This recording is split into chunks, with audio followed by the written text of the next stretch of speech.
some of the best tools with working with fondant is Crisco.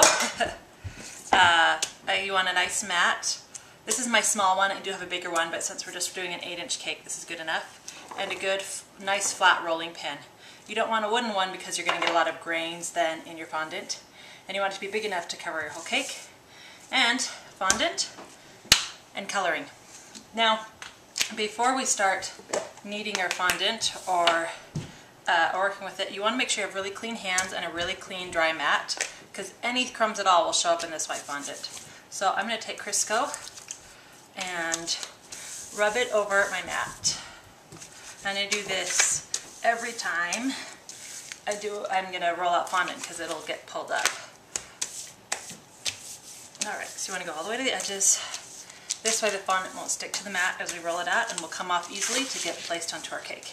Right now I have Crisco on my hands, and I'm going to knead the fondant. You want it to be nice and pliable, slightly warm, and your hands will do that. Your hands will get a nice warm temperature just by working with your hands. Now for this cake, I do want a little bit of color. So I like to work with gel coloring with fondant rather than liquid.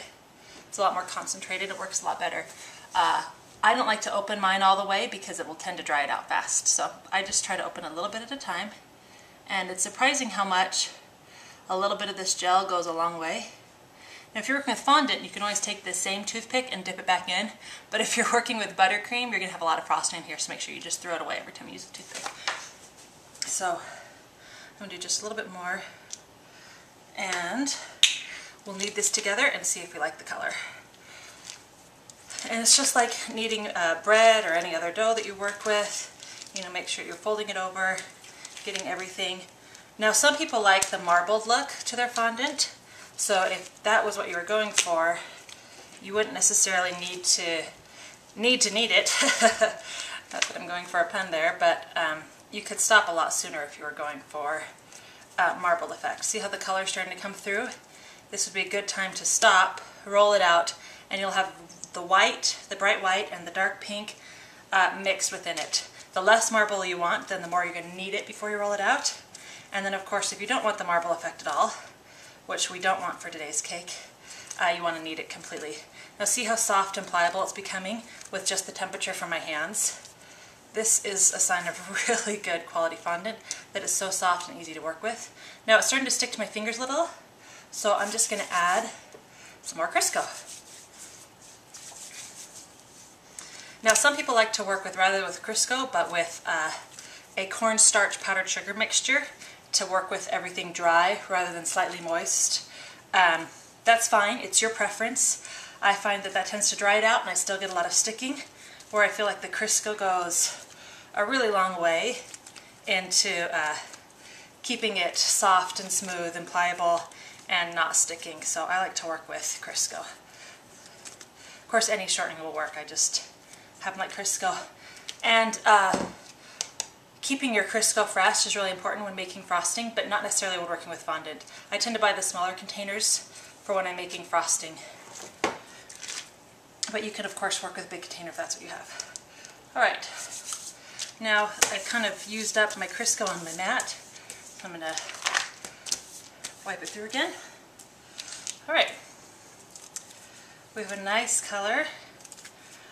The birthday girl for this cake likes pink, so we went with a very pretty pink.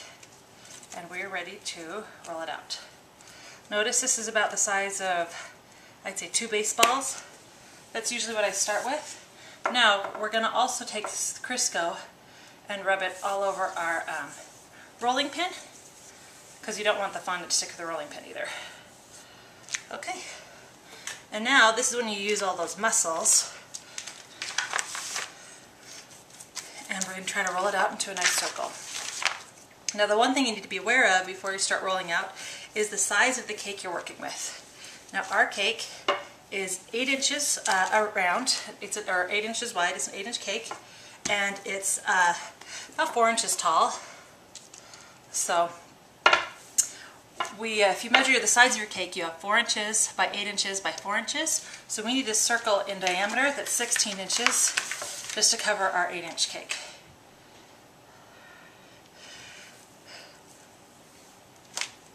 So you can see right here it says 16, that's our 16-inch line, so that's where we're trying to go to. Now another question I get asked a lot is why is my fondant ripping, or why is I getting folds or ripples? How do you get your fondant so smooth? To me, the secret in getting a nice smooth layer of fondant on your cake is keeping your fondant thick. If you roll it out too thin, you're going to have lots of puckering problems. Notice how I'm spinning my mat around as I'm rolling, really trying to keep it nice and even. And it's about the right thickness for me. Alright, so if you look closely you can see that I like my fondant just under 1/4 inch thick, and I find that I have the best luck with my cakes when it's about that width. So if you've rolled it out too thin, which over here it's a little bit too thin, but that's the very edge, so I'm just going to leave it. But if you've rolled a bigger portion out too thin, just pick it up, knead it again, and start over. Trust me, you are not going to want to put it on your cake once it's gotten too thin.